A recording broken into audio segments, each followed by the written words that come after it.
Les pharisiens, c'était le contraire. Les pharisiens, eux autres, ils disaient oui.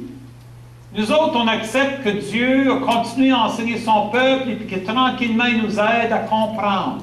Il nous aide à voir qu'il y a une vie au-delà de la mort. Qu'à la fin, nous surgirons de la terre, comme Job le dit. Et de nos yeux, nous verrons Dieu, nous croyons qu'il y aura une résurrection. À la fin des temps, Dieu va revenir et Dieu, puis ça c'est très fort, Dieu va refaire justice. Là où il y a eu de l'injustice, Dieu va remettre la justice.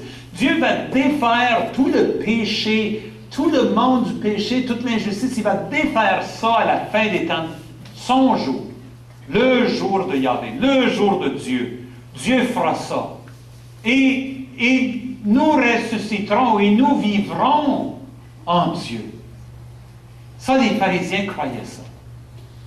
Et Jésus, quand il parlait de la résurrection des morts, il parlait du jour de la venue de Dieu. Dieu reviendra, et il convoquera les gens de tous les pays, d'un coin de la terre à l'autre, et Dieu fera justice. Dieu fera justice. Ça faisait partie de l'enseignement de Jésus.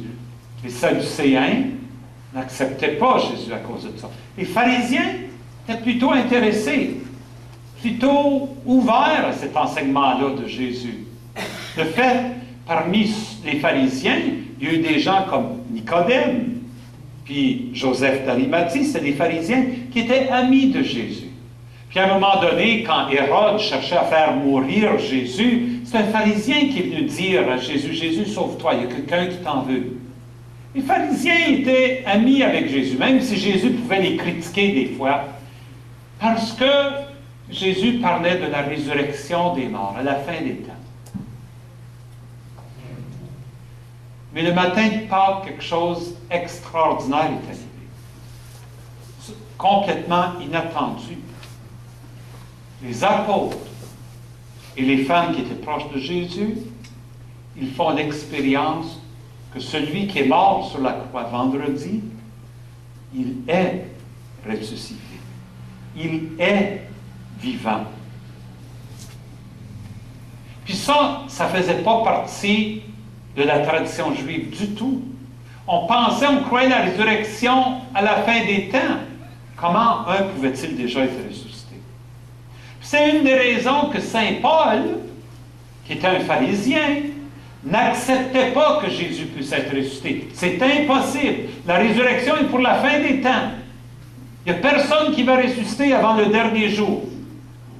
Puis comme nous autres, on est tout de suite, le dernier jour n'est pas arrivé encore. Hein? Paul, c'était comme ça qu'il pensait. Le dernier jour n'est pas arrivé. Jésus ne peut pas être ressuscité. Jusqu'à temps qu'il y ait le choc de sa vie, puis que lui-même rencontre le Christ ressuscité. C'est là où il s'est rendu compte, c'est là où ça a changé. Il dit, ben, si le Christ est ressuscité, ça veut dire que les derniers jours sont arrivés. On est déjà dans les derniers jours. On pensait que tout se ferait d'un coup instantané, on se rend compte que non. Les derniers jours commencent avec la résurrection de Jésus. Il est le premier des ressuscités. Il dit les prémices de la résurrection. Les prémices, vous savez, c'est quoi les prémices? Les prémices, c'est la première tomate mûre, la première fraise que tu goûtes, la première rose qui s'ouvre sur ton rosier. Ça, c'est les prémices. Il dit, Jésus, il est les prémices, lui. Lui, c'est les prémices. C'est le premier d'une multitude de frères. Le jour viendra où nous ressusciterons tous dans la puissance de la résurrection de Jésus. En autre mot, c'est comme si ce qu'il voyait pour la fin des temps est arrivé maintenant dans le temps. Nous sommes dans les derniers jours. Combien de temps dureront les derniers jours? Who knows? Hein?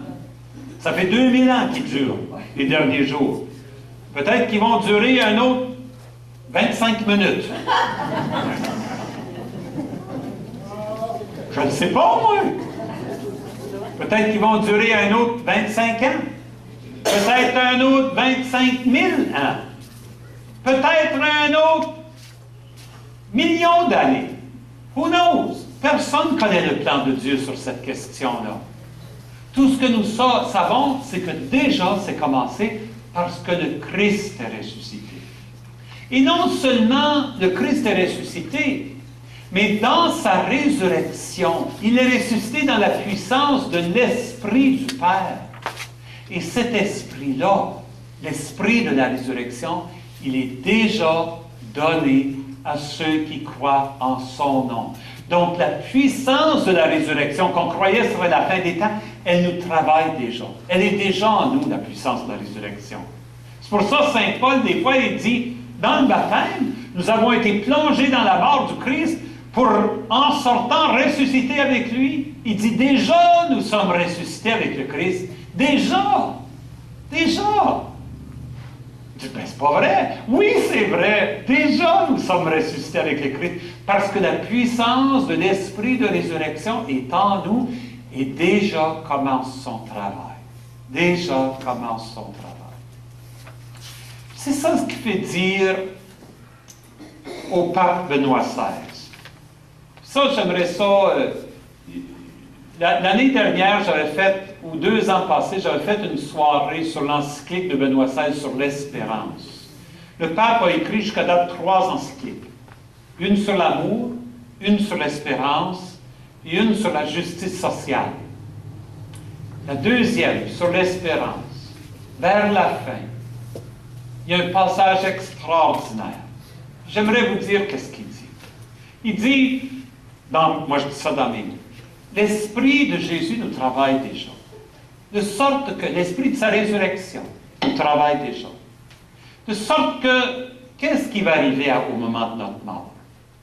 Il dit, il y en a là, l'Esprit les travaille tellement, l'Esprit de la résurrection de Jésus les travaille tellement, ils sont rendus tellement pleins de l'Esprit Saint que quand ils vont mourir, c'est comme si rien n'a changé.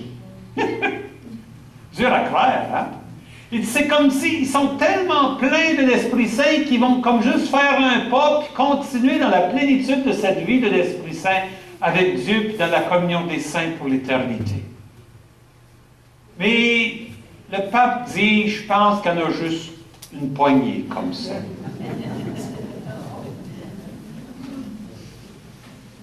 Il dit, il y en a peut-être quelques-uns. Peut-être. Il ne dit pas qu'il y en a. Il y en a peut-être quelques-uns qui, sachant que Dieu leur offre cet esprit de résurrection, cet esprit de vie, le refusent complètement, radicalement, ne veulent rien savoir de l'esprit de vie. Et ils choisissent continuellement dans toute leur vie de rejeter cet esprit-là et de mener une vie qui est complètement contre Dieu. Ces personnes-là, au moment de leur vie, leur choix qu'ils auront fait va devenir définitif. Pour l'éternité, ils seront sans l'Esprit de Dieu. Ils seront coupés. Ils seront dans la solitude éternelle. Ce sera pour eux comme le Sheol des Juifs, où il n'y a plus de vie. Tu vis, mais tu ne vis pas. Il n'y a pas de bonheur, il n'y a pas d'amour, il n'y a aucune relation. C'est la solitude éternelle. Le pape dit, ça se peut. Ça, on appelle ça l'enfer. Ça se peut, le pape dit. Mais encore là, il semble dire, c'est peut-être une poignée. Le pape dit, pour la grande majorité d'entre nous, je serais prêt à voter pour toutes nous autres. Hein? Moi inclus, là. L'Esprit de Jésus nous travaille, l'Esprit de la résurrection nous travaille. Mais au moment de notre mort, il n'aura pas fini de travailler. Il n'aura pas fini de nous rendre complètement transparents à l'amour de Dieu. Et dans cette rencontre-là ultime avec Dieu, l'amour de Dieu devra faire un dernier travail de finition, on pourrait dire. Tu sais, le produit n'est pas tout à fait fini, pas tout à fait prêt, comme un pain qui n'a pas assez cuit encore. Là, tu sais. Il va falloir que Dieu nous travaille un peu plus. Son amour pour nous va être à la fois doux comme une brise qui nous console, mais brûlant comme un feu qui nous purifie. Et c'est ça ce que nous appelons le purgatoire. Le mot purgatoire vient d'un mot purgation, qui veut dire quoi? Purifier. Purifier. Ça veut dire enlever de nous toute trace du mal, enlever de nous toute attache au mal, au péché, nous libérer complètement pour être capable finalement aimer Dieu d'une façon totale et complète. C'est ça le purgatoire. C'est ça ce que le pape nous raconte. Il ne faut pas imaginer le purgatoire comme une place où Dieu nous envoie souffrir parce qu'on a été méchant.